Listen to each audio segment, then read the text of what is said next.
Okay, so here is a victim blaming and trauma silencing tactic that is, again, kind of goes back to before when I said like there is a limit on how people's empathy is when it comes to survivors. And like, oh, you've been harmed more than once or a couple times. Ugh, I can't be bothered. It's your fault, right? So this is kind of along the lines of that. But I have had multiple abusers in my life. I've had most of my relationships were with abusers. And my ex, who's an abuser himself, tried to turn that on me and be like, how is it possible that all of your exes are abusive? So, because we live in a fucked up world, and I also didn't say all, most of them were. But even if all of them were, that's not my fucking fault.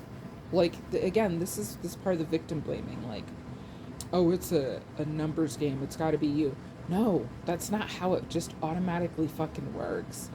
And the reality is, we have abusive people, and I'm a survivor of extreme trauma. Trauma is my norm. So all of this shit felt familiar. But then it was turned on me as if, how could you have so many people abuse you? What in the actual fuck? That is the most intense victim blaming. Also, an attempt at trauma silencing to create shame about not talking about the fact that I extensively have lived my life in abuse. That has been my norm. And it has been very rare to have people who don't abuse me in my life.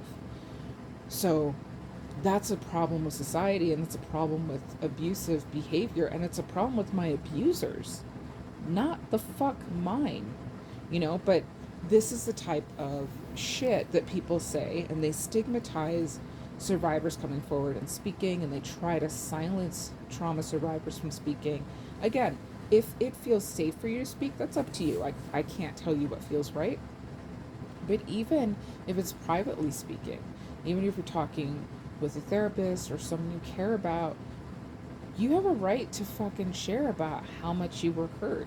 And if you weren't hurt that extensively, that's also not to minimize whatever trauma you've experienced. I have not met a single human being yet in my lifetime that has not experienced some form of trauma. I don't know that it's possible to not experience trauma, even if you have a great childhood and great parents and a great family, simply because this world is fucking traumatizing. So even if in your own circle you're not experiencing trauma, which that sounds fucking awesome, good for you, but to be in a world that is so traumatized and not be touched by it and not incur some form of trauma from this world, I don't know that I believe that's possible. Maybe it is, but either way, in my perception, and I'm not saying it's the right way or the only perspective in humanity, I'm just saying for me personally and for us as a system, everyone has fucking trauma.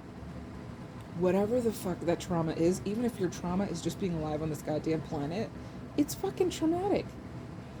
There's a lot of hopelessness feeling when people just can't help the people they want to. We can't stop this insanity that's going on, though we continue to try. So it can feel hopeless at times, and that can get to a traumatizing point. But my point is, after saying all that, my point is that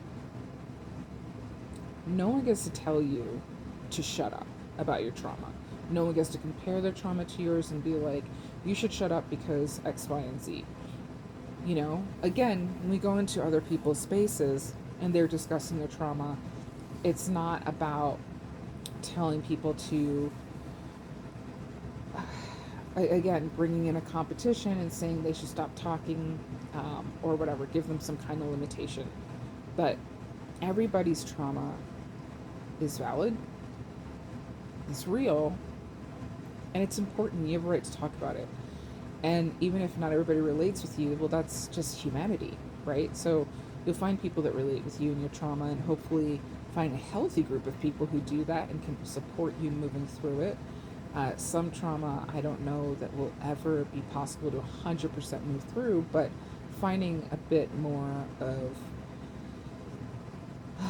central nervous system regulation and safety modes, safe modes of doing so in sharing, right? We process a lot through sharing because we also get to learn from other people and their experiences when they share as well. But we're also like, we vacillate between being comfortable being public and wanting to just hide out in the world, away from the world. But we are a system, so there's many of us that have different experiences or desires. But yeah, we speak about this openly, and because we speak about it openly, we've been able to connect with others and learn and grow ourselves. So it's a really important healing process for us, and we get to expand our ability to support others and have empathy for others when we learn more, right? I can't possibly face my ignorance if I don't share about what's there for me, right? What's my own personal struggles and get to hear other people's personal struggles. That doesn't mean you have to do it publicly. Again, you have to be safe. But allowing ourselves that vulnerability and that safety to share what happened, though it doesn't always feel safe, it doesn't really always feel safe to share, but we're giving ourselves that safety when we share to be able to start processing things. That's, no one gets to take that from us, and no one should get to take that from anybody. Your ability to share your trauma and what you've experienced in a self-responsible way, meaning like not taking fault for what happened, but if you're starting to get hateful, as far as if you're trying to project your trauma against an entire race or etc., that's when it gets problematic. But otherwise, it's really, and that's important to face too, but otherwise it's really important that people get to share their trauma and don't get silenced by it. No matter how many people you had hurt you, that again should be people questioning your abuser, not you, because that is victim blaming, and as if you wanted to be abused. Get the fuck off. So anyway, we hope this helps. We're going to continue to make these videos in deconstructing victim blaming and deconstructing trauma silencing, as well as deconstructing manipulative abuse tactics.